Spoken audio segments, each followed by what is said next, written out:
అహ్మదాబాద్లో ప్రమాదానికి గురైన విమానం ప్రయాణానికి అనువైన స్థితిలో ఉన్నట్లు కనిపించడం లేదని, ప్రాపర్లీ కాన్ఫిగర్డ్ కాలేదని అమెరికాకు చెందిన నిపుణులు అంటున్నారు. వైమానిక భద్రతా విషయాల నిపుణుడు జాన్ ఎం కాక్స్ వాషింగ్టన్ డీసీలోని సేఫ్టీ ఆపరేటింగ్ సిస్టమ్స్ సంస్థకు సీఈఓగా వ్యవహరిస్తున్నారు. ప్రమాదానికి సంబంధించిన ఫోటోలను గమనిస్తే విమానం టేకాఫ్ చేసే సమయంలో కీలక పాత్ర పోషించే స్లాట్లు, ఫ్లాప్ల అమరిక సరిగా ఉందా అన్న ప్రశ్న తలెత్తుతోందని అంటున్నారు.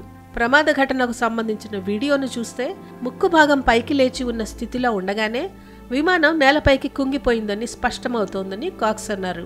దీన్ని బట్టి విమానం ఎగరడానికి కావలసిన లిఫ్ట్ అందుకోలేకపోయినట్లు స్పష్టమవుతోందని అన్నారు. స్లాట్లు, ఫ్లాప్లు సరైన స్థితిలో ఉంటే తక్కువ వేగంలో కూడా విమానానికి పైకి ఎగిరే ఊపు లభిస్తుందని అన్నారు.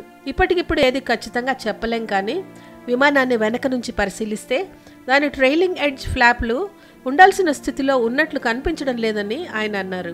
ప్రమాదానికి కారణాలేంటో అప్పుడే తేల్చి చెప్పలేం, కానీ చూస్తుంటే ఈ ప్రమాదం కొంత ఆశ్చర్యాన్ని కలిగిస్తుంది. విమానం 650 అడుగులు కూడా ఎగరక ముందే కూలింది.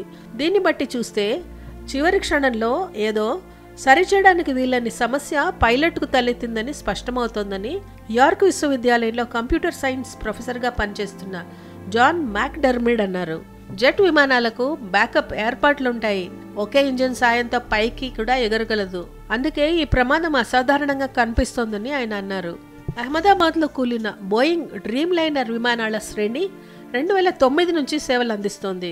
అప్పటి నుంచి ఇవి కూలిన ఘటన ఒక్కటి కూడా జరగలేదని విమానయాన భద్రతా నెట్వర్క్ గణాంకాలు తెలియజేస్తున్నాయి.